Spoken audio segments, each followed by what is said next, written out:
Welcome to the Gay Buddhist Forum, where teachers from all schools of Buddhism offer their perspectives on the Dharma and its application in modern times, especially for LGBTQI audiences.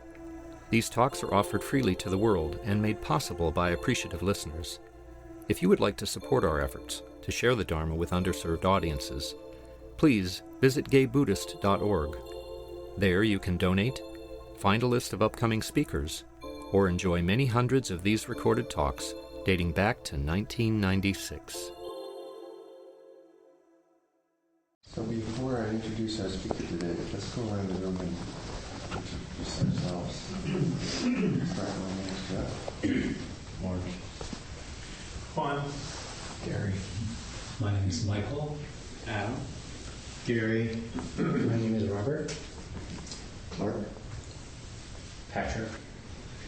My name is Harley. I'm Philip. My name is Gary. My name is Jeannie. I'm Joe. William. Mark. Dennis. Jeff. My name is Eric. My name is Cass. I'm Brad. My name is Roy. I'm Michael. George. Ben. Jack. My name is June. And Pat. Brian. Alter Nathan. I'm Hal. Peter. I'm Paige. Michael. Well, today I have the pleasure of welcoming back Jonathan Reynolds. Jonathan has trained extensively in the fields of Buddhist meditation, classical yoga, and both Eastern and Western philosophies.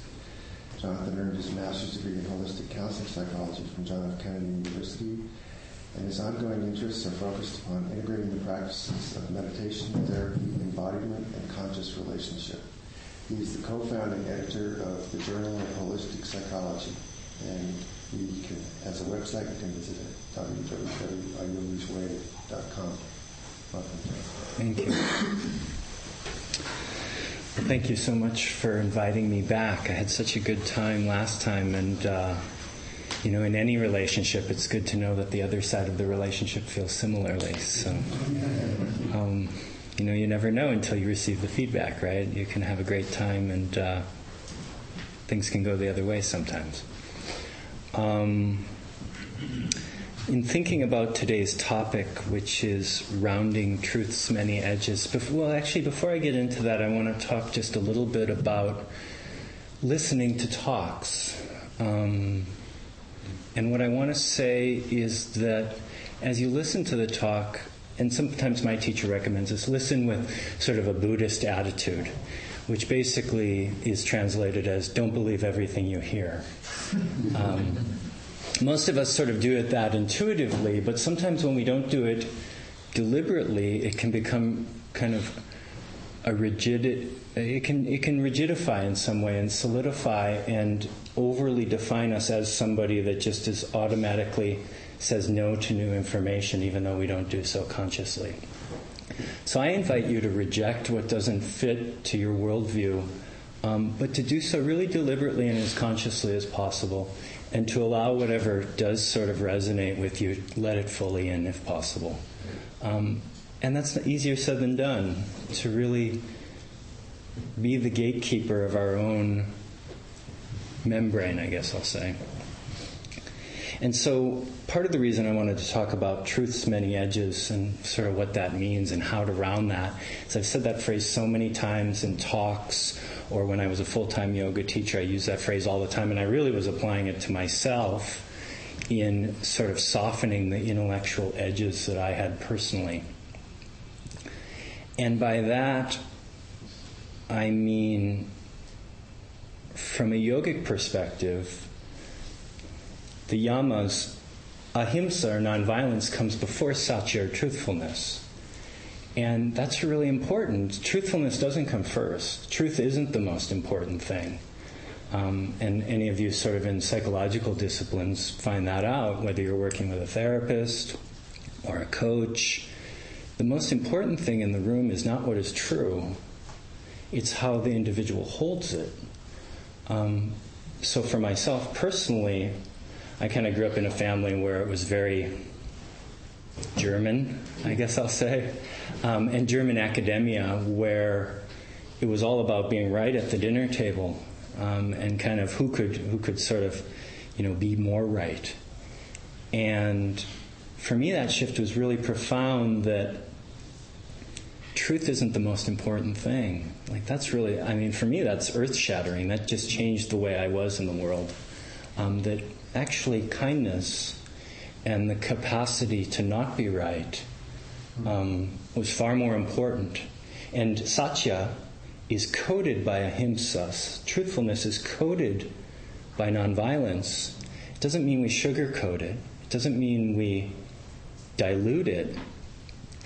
But it really changes the orientation in which we deliver our truth, and in how we sort of hold the possibility or impossibility of objective truth. Like, what does it really mean to be true?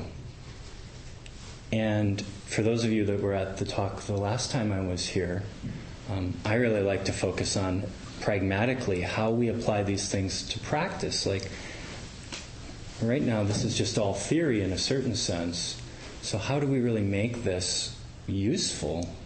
And it's part of what drew me to Buddhism originally, was how do I take all this stuff and live it?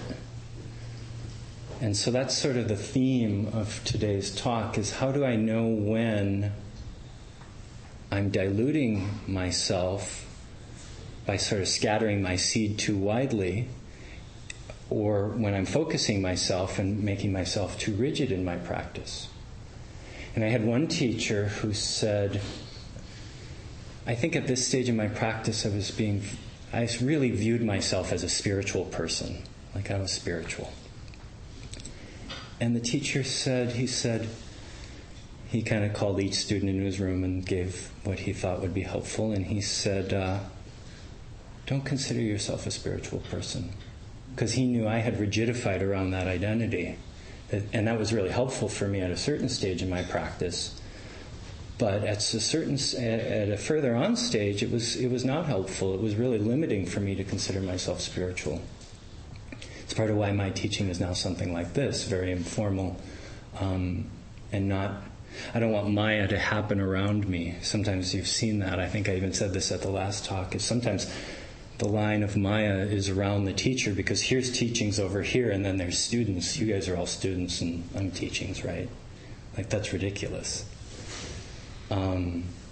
Anybody could be up here sharing their perspective, and it would be helpful to everyone. So rounding truth's many edges, how does that happen? How do we know when our practice has become too broad and it's not effective anymore for us? When has it become too specific? There's a metaphor. If we want to dig a well, we have to dig one really deep hole to get water. We don't dig a bunch of 3-foot deep holes. So when in our life and in our practice are we just digging too many holes? Like, wow, why can't I find water? I'm digging holes all the time. And then to dig that one really deep hole. And for me, that was yogic practice initially, and then Buddhism now. But just because I dug a well doesn't mean I forget about, there's these other projects I have going that maybe I'll dig lots of deep wells by the end of my life. I jokingly sometimes say that, in the yoga community, I saw a lot of people that could move beautifully, but many who couldn't sit still. And so I sometimes say, well, yogis can't sit in meditation because they love moving so much. And then Buddhists can't really dance because they're not really in touch with flow, right? They're like, okay, well, and again, I'm generalizing, but it's true. Like, I go to a Zen gathering. and my first couple of years of practice was Zen, but there's not too much dancing usually. And there's not even that much hugging usually. So it's like how to develop like a fully robust being out of ourselves by honoring that we need many things, but we don't want to just be chasing a bunch of rabbits in the dark and never catch any, right? At this stage, I also want to say that this is really an open forum. This isn't a lecture. So if anything resonates with you, or you have any questions, or you want to bring up something very specific about your own personal practice that you might be working on that applies, of course, that's what we're here to do. We're here to work on practice. So I want to shift a little bit to this idea of rigid identification. So in my own practice, even when I think myself something good, like something spiritual, or I think myself something capable of good things, if that calcifies, then the moments that I'm, of course, not perfect, when I act poorly towards someone or I'm harsh towards myself, it's so intolerable to me that I can't accept it because it doesn't fit my identity. So I have this ideal self, that there's no way that I could infringe upon that. And of course that blinds me horribly to honest relationship with others, honest relationship with myself. And so how to recognize that, how to use this idea that it really is, I don't know if any of you are sailors, but the great thing about sailing is you can't just get in and drive straight. You have to slip with the water because it's viscous and it's messy and the wind, and you're going to then there's shallow water and deep water, and you can't just go straight at a point. And so the same way with practice, we have sort of a general point, like the peak of the mountain, enlightenment, maybe. And so we're sort of like, the ground is rough and we're slipping and things like that. And so how to balance that, how to have this ideal self, like this is my potential. Buddha maybe showed me this, or maybe I had some ideal version in a mentor. And then how to let yourself be vulnerable enough to get messy, but stay focused. And so then, in some ways I'm modeling it right now, right? This is what I'm doing. I'm sort of fudging, because I don't know either. And so that willingness not to show up with a polished talk, like, I'm going to give these guys this perfect thing, and they're just going to be like, wow, he's a good talker. Like, no, let's be scared together. Let's be unsure, what does this moment need? Let's really bring it here. Does this moment need more focus? Or does it need more experimentation? Does it need to slip around a little bit?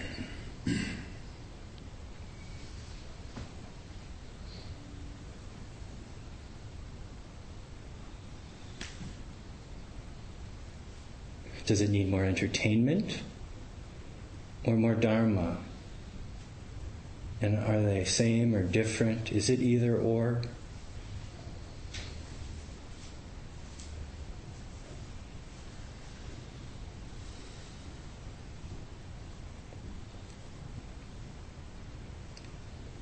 Can I bear the uncertainty? Can I not know where it's going, this life of mine?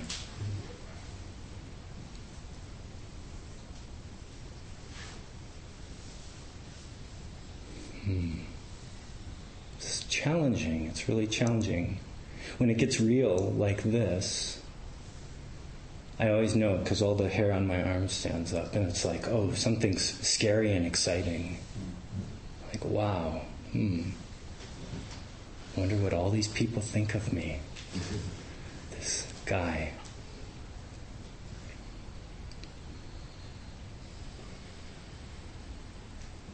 And of course, ultimately, in relation, that has lots of meaning. But that relationship to ourself and our self-identifications and how we hold them, can we hold them lightly?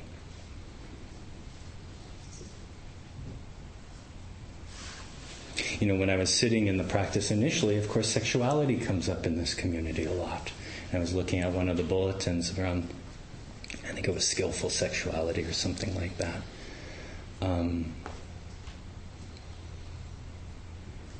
What does that mean to each one of us? What does it mean at different stages of our life? Is it solely phenotypically dependent or form-based dependent? Is it only guided by penises and vaginas? Or is it guided by something else? And so that's really powerful to consider as we identify. Or soften identification when helpful.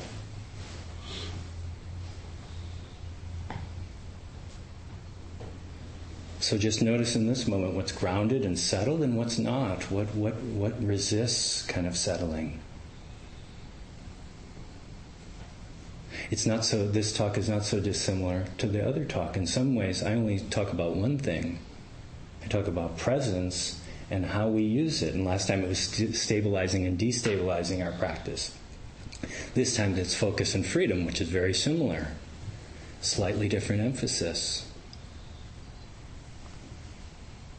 So what does this mean to making our practice effective and useful? That's a good question. I don't have an answer to that.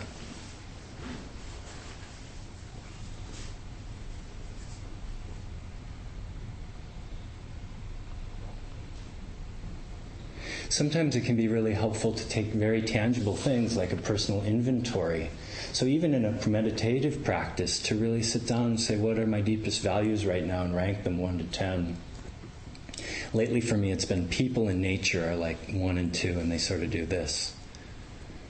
Because I can get really isolated, because I love to practice alone. I have lots of solo interests like reading and Japanese tea ceremony and things that nobody else can kind of find me in. So knowing when, like, oh, this is going to challenge my identity.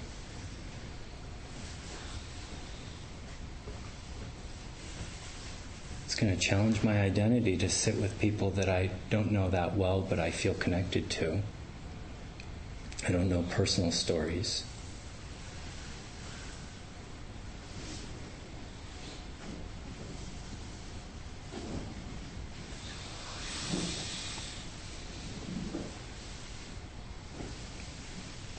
One thing I want to say about the practice period is I was thinking a lot about swallowing. I like to swallow a lot when I meditate. I do. It's fun. Sometimes people say, well, how do you handle the swallowing?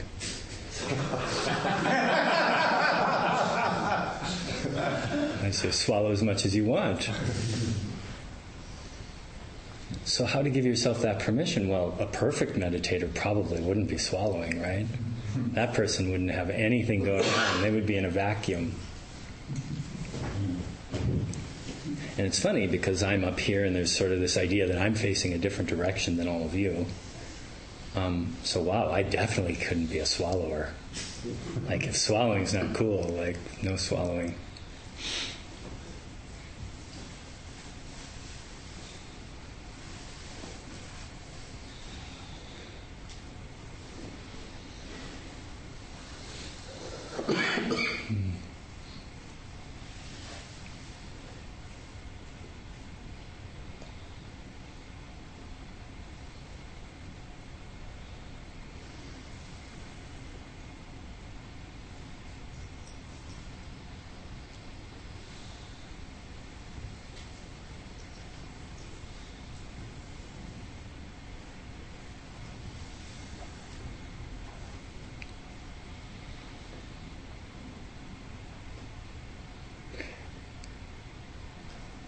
You know, it's hard to give a talk after meditating because you realize not that much needs to be said to be peaceful. And so how to sit, and maybe some of you have attended satsangs, how to sit together and really enjoy each other with no agenda. And to notice when boredom arises, right? Like, wow, I thought I was going to receive something tangible.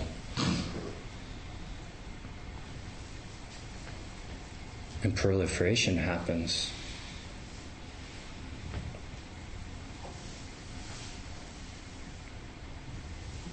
And to be scared, because life is scary.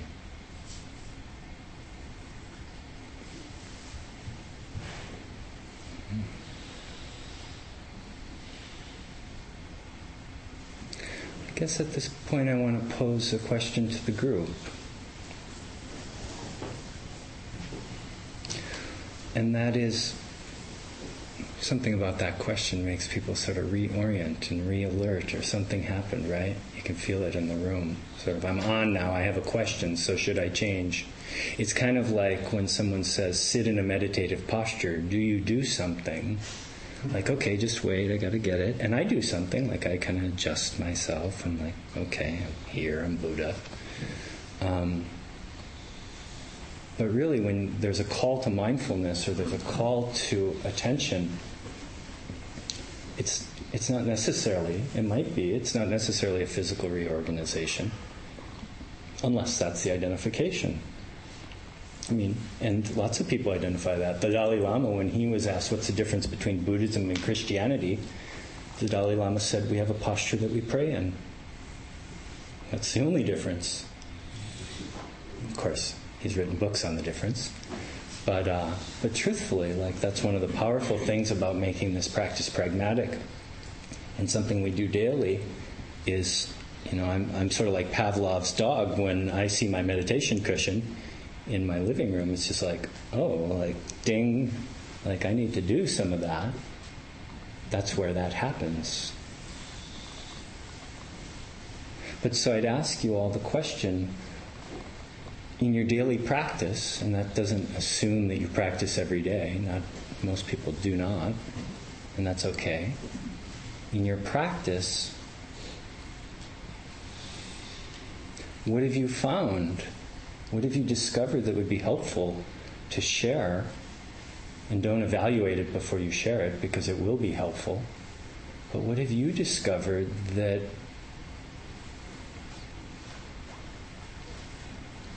shows you the importance between rigidity and self-discovery and opening to unknown? And it might not even be in your formal practice. It might be in a relationship where you're talking to someone and you think that they're similar to you and you find out they're very dissimilar.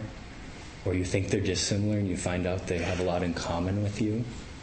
And there's some epiphany in the realm of identification where, and it's part of the reason I love to come to this group, is I feel like this group is, I use a sort of a strange word to describe this group, but cutting edge in a sense, in the sense of,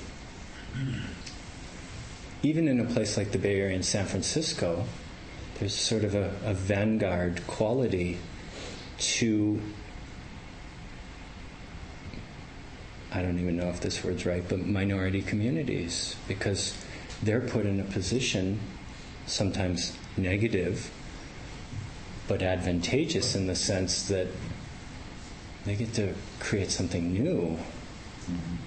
Whereas, everybody else is just kind of playing out the karma of the 50s. This is something different, and that has power. So, that's not a topic I'm necessarily licensed to speak on, but most of you, I think, are more fully than me, and so I'm curious. Like, I want to know something I don't know about how your identities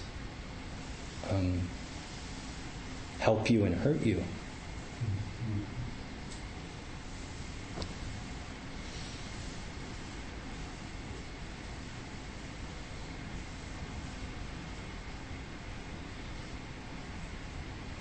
Please.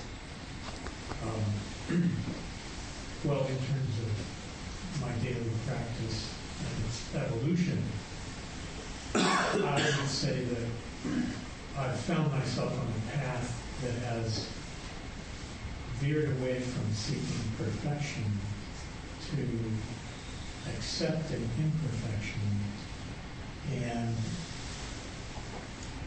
in a way that reflects back on beginner's mind and an aspect of self-forgiveness. And that's also been very healing in my life as a gay man, because one grows up feeling one has to be the perfect straight man until you break through some barrier that allows you to be yourself. So I see a relationship there. Did you? I also want to say about swallowing. I once attended a Zen group where we were instructed on how to restrict the saliva in our mouths by having our tongue. I still do that. It's such a great habit. But I forget myself. I have a follow-up question. Did you do anything specific or deliberate in order to accept yourself more? Oh, I went through years of therapy. And yeah, I worked on it a lot, but it took me until I was 33 to reach that point. So you did it very early. Well, I didn't feel like it was early. I had been married for 9 years and Oh, wow.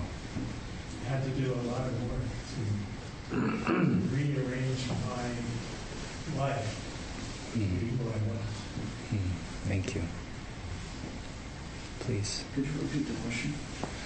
The question was, is there anything in your practice or in your life where you notice where your sense of identity has either served you well or maybe served you not so well? Okay. So let me pick one example. I think you had mentioned being a minority community, especially here on the West Coast in San Francisco, we're allowed to be on the vanguard, right? And there is, some folks may be aware, there's new medication on the market, right? If you don't have HIV, you can take this big pill, right, to prevent getting it, right? It's a big controversy within the community. And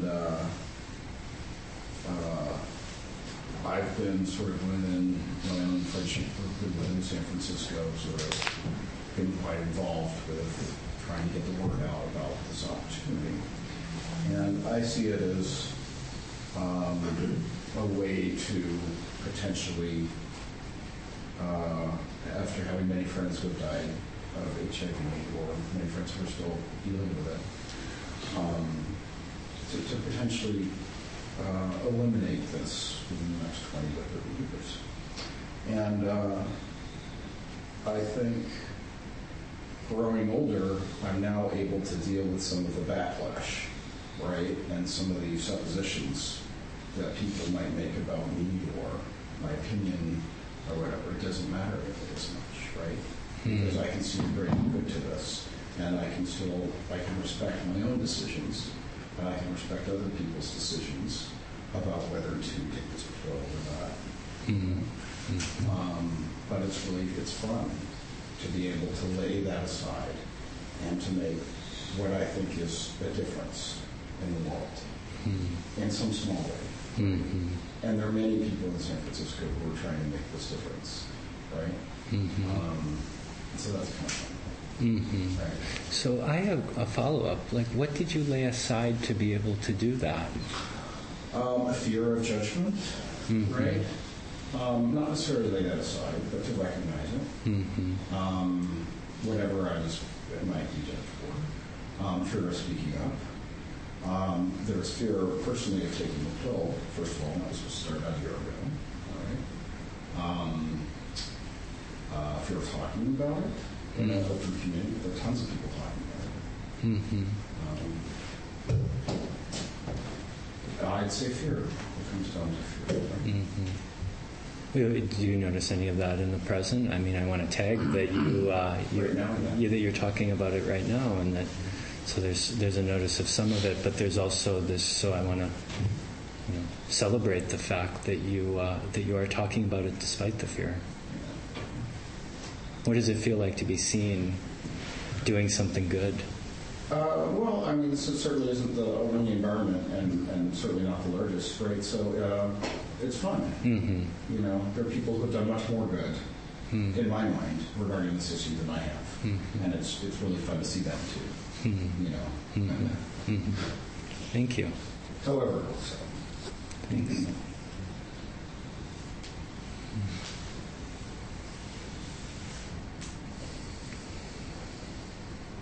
Oh, I'm sorry. Please. Many of us have been exposed to a culture that has encouraged a kind of unlimited license. It's certainly been true through advertising and a sort of consumerist indulge yourself more and more. And of course, that pervades the entire culture. There's also, interestingly, in the gay male community, there's been sort of a version of that, while being anti-capitalist and anti-consumerist, nonetheless has perpetuated a similar ethos, specifically around sex, certainly before the epidemic became so all-pervasive, and a big ongoing controversy during the epidemic around promiscuity. But in any case, broadly speaking, the culture as a whole, I think, and certainly our queer subculture, there's been a strong strand, I won't say it's the only strand, but a strong strand of indulge yourself, go all the way into pleasure. All discipline, all restriction is sort of this inherited thing from outside that can't possibly help you. And for me, it's been a really interesting learning to discover that there is such a thing as healthy self-discipline and healthy self-restraint, and to say, no, actually, I choose not to go there. I choose not to immerse myself in that. And so in terms of that balancing, I would say that for me, that's been a key part of it, is learning to say, no, thank you, I choose not to go all the way towards self-indulgence in this or that. Well, that's really helpful, actually, and thank you for saying that, because in some ways that gives my talk the cohesion that it was lacking. And by that I mean that sort of self-discipline is sort of the rudder that lets us decide when to forage and when to nest. And I know in my own practice, very early on, the word discipline was sort of a dirty word, because all discipline came from outside. And then when I made that transition personally, that discipline could happen from inside, it was very empowering. And that's what it sounds like it's been for you as well. So thank you for sharing that. Please. Hi, Mark. Hi, Mark. Thank you for coming and speaking today. Thank you. You're welcome. I recently took, with identity, I recently took 2 weeks off, and I went to 2 retreats, one at the Omega Institute and one at Easton. It's in upstate New York. It was really beautiful there. This gay freedom camp. It was really fun. And this is the first time I've really taken time to really listen. And listening to your identity and being present can be really scary. And when I first got to Omega, it was the first time I really meditated. And I've meditated before, but it was the first time that I meditated where it was like screaming in this wonderful, beautiful place. And it lasted for like a day. And what I really got in these ways of really listening to myself and my identity before, it would be digging all of these holes. But then coming to that fear that there's no possibility of hitting water or authenticity or love or life or being, and then retreating back up. And what I've gotten is just being present to getting to those places, and instead of doing something about it and fixing it, just acknowledging exactly that moment where I'm at. And in that moment, coming from this place of being present to all of you and your smiles, and not retreating anymore, and just being to the point that this is where I'm at. There's nothing to fix. There's nothing to change. And not digging, not retreating, but just being. That's wonderful. And then it starts to just go down, and you just start, you start to go deeper and deeper, and the flow comes. Are you just fresh back from 2 weeks of retreat? A few days, yeah, almost a week. Well, thank you for bringing that gem back. How's the re-entry been? Really, really good. I think it's the best thing that I noticed how much I wasn't really listening, and taking those 2 weeks off was me really being responsible. And now coming back in and being with all these amazing men again here, and the amazing men there, and these connections I had, it's been being more present. And then as through daily life, you come to explore yourself with distractions and things, you can just be present to like where you're at and maybe just not do anything. It's really that simple. And it's resisting the fight. It's resisting the fight of being not present, and being those things of looking at people like it's a view from the past, rather than the present moment that you're at, and just loving amazing people who serve you breakfast with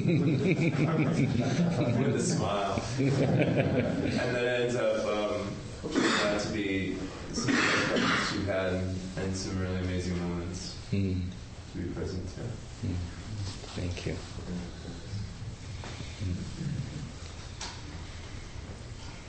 This brother's one of Oh, please.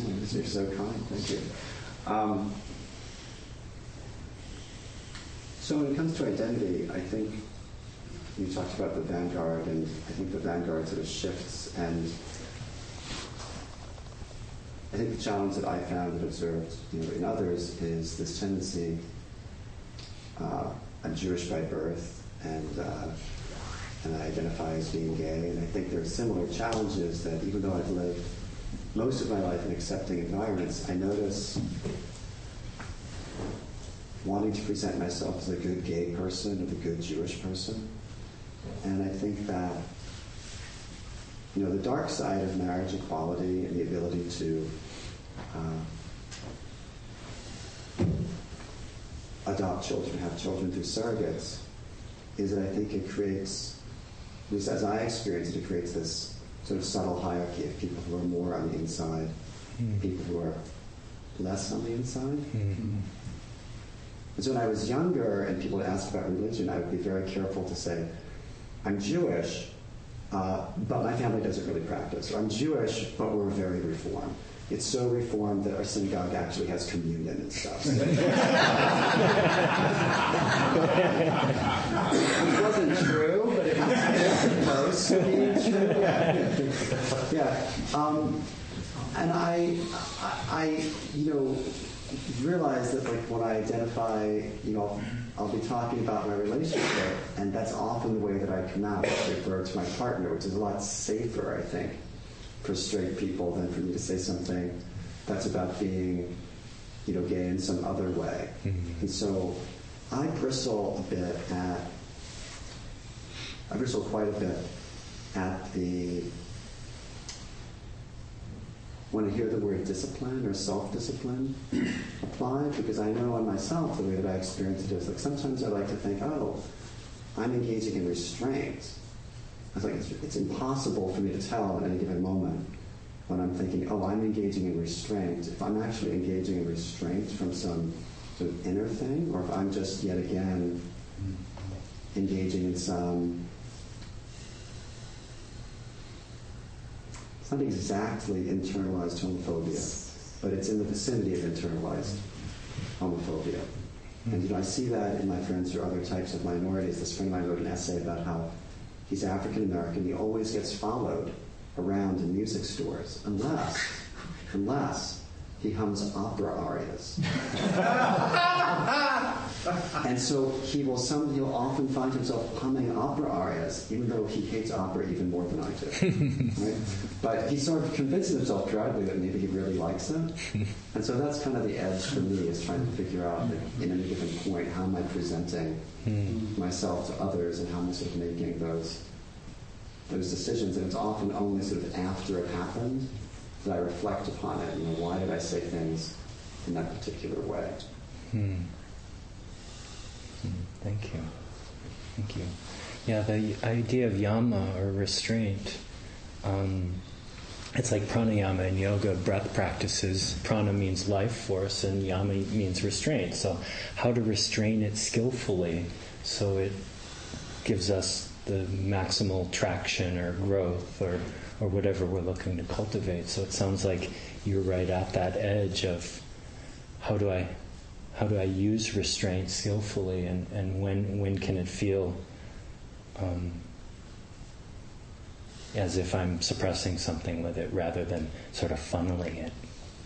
Yeah, I think it's actually, now that you said it that way, right? So it's like, so pranayama, I think of it as like you're guiding things. So you're sort of like, when I'm meditating, at a certain point, I went to this Tibetan practice recently where we became very aware of the energy flow in the body as we were meditating in different ways, and how it would travel up the central channel or on the side channels, or it would spread and things like that. And I think of that as channeling it as opposed to guiding it, as opposed to restraining it, or like in everyday life. Like someone said something, somebody was like a complete bore, horrible way. We were at this club, and Jim, and he was wearing his Google glasses, a huge sign saying, "Do not wear your Google glasses." In the locker room, he won't take them off. 7 people come up to him, literally 7 people come up and ask him to take them off. And he says, "No, I can't take them off because I can't see without the glasses." And I'm listening, and immediately as he says it, they're arguing about it back and forth, take them off, and take them off. I think, well, the obvious solution is to take a piece of masking tape and to cover the glasses. He can see, but it's clear that he's not photographing people. Mm-hmm. But I sort of restrain this vocabulary myself because I think, well, I'm not sure, I was positive I couldn't say it in a way that wouldn't come across as harming one or the other of these people. So I'm not sure. It's partly the word restraint, discipline, bristles. As opposed to pranayama, you're right, that sounds a little bit easier. Thank you. I just want to note time here. We have just a little over 5 minutes. So. Well, I'd like to say something, but I know there's someone over there who's been raising their hand. Okay, please. Okay, please. Okay.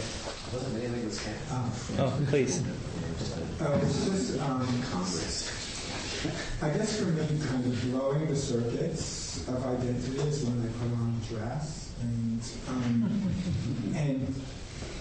just let go of that male identity and try to find like other parts of myself that actually aren't too hard to find.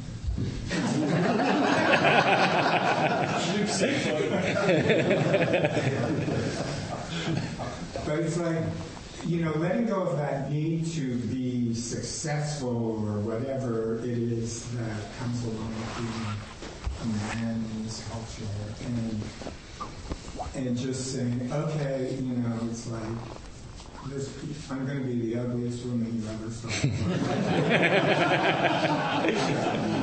The tackiest woman, whatever. And then it kind of like clicks. Oh, it's still competitive. I'm going to be the funniest drag queen you ever saw. I'm going to be the, tackiest. So it's like, it just takes a different form. I mean, there's kind of like something essential there that you try to get to, even though you change the mask, let's say. Same energy in your gut. Yeah, and so you can learn. I think Don Clark, a psychologist, said you learn more in an hour in a dress than a lifetime in jeans. Well, I have a follow-up question. I notice that you're not wearing a dress right now. And so I would ask... Oh my goodness, I forgot. So that's sort of the question, right? So where do you draw the line for yourself personally around applying that piece of your identity and utilizing it? Because one person, one male, might decide, I'm going to wear a dress all the time, and another one might decide only on New Year's Eve. And then there's a whole spectrum.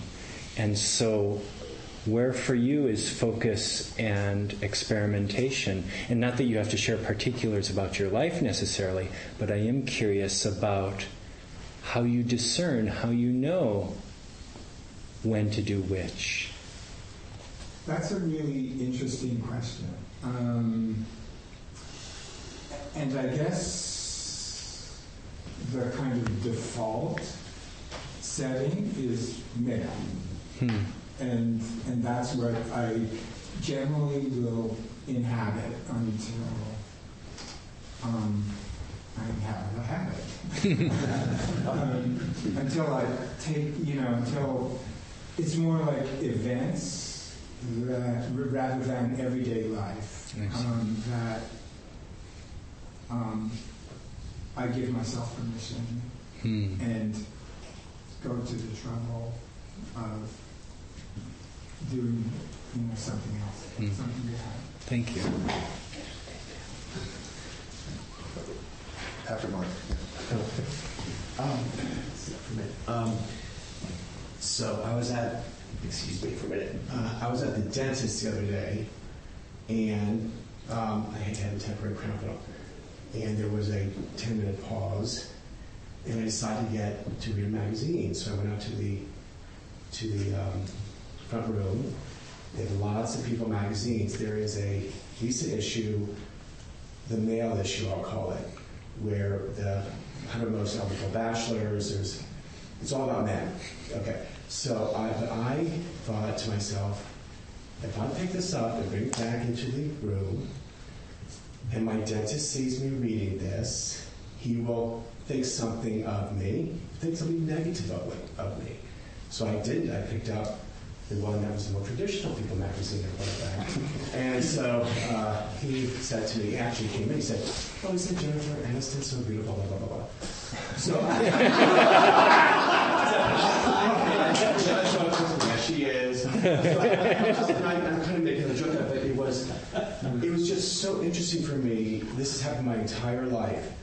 Every moment throughout my day, I'm compromising. I may say compromising who I am. Because partly because I want to be, I'll say respectful of others, or I don't want to cause discomfort to others. That's a piece of it. A part is around shame, because I am homosexual. So there's a lot of different pieces at work there. And, the fact of the matter is, I don't know how this man feels about gay people. He may feel perfectly comfortable with it. So I'm projecting onto him, oh, he's straight, therefore he must be X, Y, Z. So, I don't really spend much time thinking about this, but I will say that there's a part of me, and less so now, but I was quite angry around all this. I felt like I had every waking moment I have to be really careful about how I present myself to the world, because someone might hit me, someone might attack me, someone might say something negative towards me. This happened in San Francisco, California. This is not in Ohio, where I grew up, for example. So I think I guess just in practice terms, just being aware of this, and giving myself a lot, being very spacious around this for myself, and and just allowing, and just I think mostly the awareness around what comes up for me. But I haven't had that experience in a long, long time, where it was really facing me, where I had to make a choice, just like that. It's something to pick up a People magazine. So. Thank you. How do you hold that space big for yourself? Do you do something specifically to hold? I mean, is it an internal shift, or do you do something external? Or? Well, I think I would pause. I stop. I just check in with how it makes me feel. I will take maybe a deep breath or two. Try not to go into the place where I'm being judgmental of myself and others. And so it's usually that pause awareness. Thank you. Yeah, thank you for your talk. I love this topic, identification. And, going to graduate school, some of us here went to the same graduate school, and they talked about the value of ritual and how it was important to do ritual to demarcate a sacred space, whether it's lighting of the candle or the waving the incense. It defines a space. Say when we sit down to meditate, we do a bowing or lighting incense. It's one way of defining this space is not just, I'm not just hanging out and living with the guys or watching the game. And that's incredibly valuable, and it has an opening and a closing and all that. But, this, I've also been fascinated, and, it's been meaningful to look at, like, how I feel separate in the world. And, what is the most painful thing I know, and that is feeling separate. And I used to think it was separate from others. And that's sort of been a part of the route. I have to come back to it's really separate, alienated from myself. From, not being willing to hang out with fear. And that, my identification as separate is really relative. But like sacred space, if I look at my altar, like, do I have to go sit in front of it to feel that connection? Is it, am I on this side of that line? And I don't know, I just think it's fascinating, this ongoing exploration of synthesizing these things, like bringing myself into the world when I'm with others, the anxiety or the not anxious, but, and, keeping the identities relative. Thank you. I think I'll just close with I won't get the quote exactly right, but William James said that every person will draw a line, and every person will draw this line in a different place. And it's the line between self and other. And in some ways, practice gives us the conscious capacity to draw that line. Like, does my self end at my skin and your self begin at your skin? So many in the materialistic world would say, yeah, that's where it begins and ends. But in spiritual practice, we start to say, well, just wait a second. Is there a line there? Or can I extend my line to this room or to the world or to the universe? Can I extend it to all beings or just to people? One is not better than the other. The bigger circle is not better than the smaller. But where to know when to, and where to draw that line and when in our life and in our practice. Sometimes it's really important for me to draw it at my skin. If I feel violated physically, that's a really important line to know. If I feel open and safe, then I can start to let that line get more expansive. So I'll just close with that. Like, where do we draw our line of identity? And how does it serve us not to overly judge self or other? How is it useful in sort of taking stock so our practice has the most trajectory? And again, even the word most is, a judgment. So how do we decide what is success and what is growth? We each get to do that in our own way. And it will be different. Some days it will be money is success, and some days it'll be simplicity. And that's okay to shift. To really give ourselves that permission, that acceptance that so many of us spoke to really, to be our own hero, to let ourselves be our own hero. That's tough, So I like to close with just a small dedication, and before I do, I'm going to hang out, so if anyone has any questions or wants to talk, I'll also put a little stack of business cards out there. I'm focusing most of my professional work these days on my coaching. Sometimes it's business coaching, sometimes it's life coaching. A lot of it's career transition. It's amazing how many people in the Bay Area want to get out of technology. So let's just come into our seat. Just find your center, find your...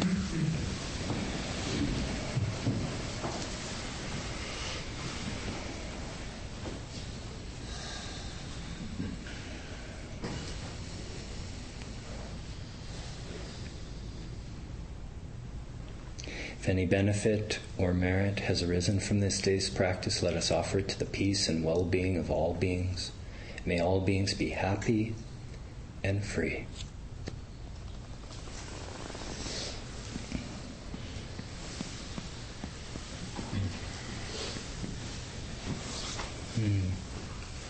Thank you, Jonathan.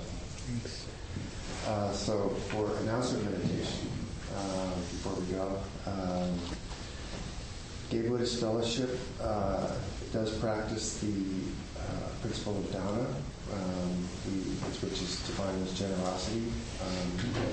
And we do ask for a donation to cover our expenses and operating expenses and newsletter, feeding the homeless kids at Larkin Street monthly, and other things that we do. We do suggest $10 if you can afford it or more.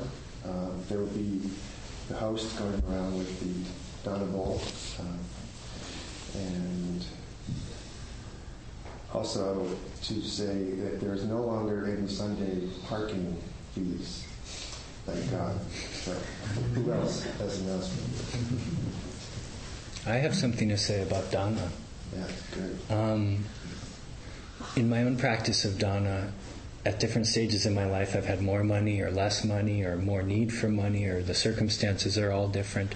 And it's not just about money, of course, but money is a vehicle by which we can show where our heart is in this culture.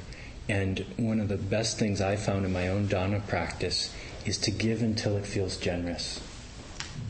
So if $7 feels like it overextends you, it's too much. If $4 feels like, no, well, only you can decide based on your life circumstances, and that's everything in your life. The people that are dependent upon you, what feels right for you, and what feels generous without feeling destabilizing and overextending you. What, when you leave here, feels right and good all day, maybe all week. If it's like, oh, well, now I can't get that thing I needed, then it was too much. Please. I'm the host today, so there's a bit of food out there. Please help yourself to tea. We ask that you clean your cup with warm soapy water when you're finished and rinse it, put it on the rack. There is a sign-up sheet on the credenza if you care to be added to the list. And some of us meet around 12:30 at the door to head out to lunch together. And I'll be walking around with the Dana Bowl. So, thank you. There are flyers for our annual retreat out on the table. It's September 19th through the 21st at Vajrapani Institute. We're already about half full or half empty, depending on the day. So if you have any questions about that, please feel free to speak to me. Could I see a show of hands of how many people have been to the retreat in the past? Okay, so that's the best PR right there. So feel free to speak to me or ask somebody during social time about the retreat. Thanks.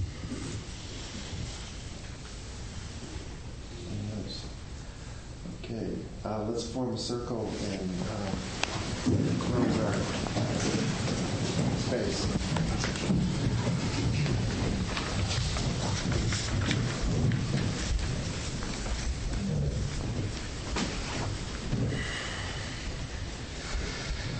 By the power and truth of this practice, may all beings have happiness and the causes of happiness. May all be free from sorrow and the causes of sorrow. May all never be separated from the sacred happiness which is without sorrow. And may all live in equanimity without too much attachment or too much aversion, believing in the equality of all that lives. Thank you for your practice.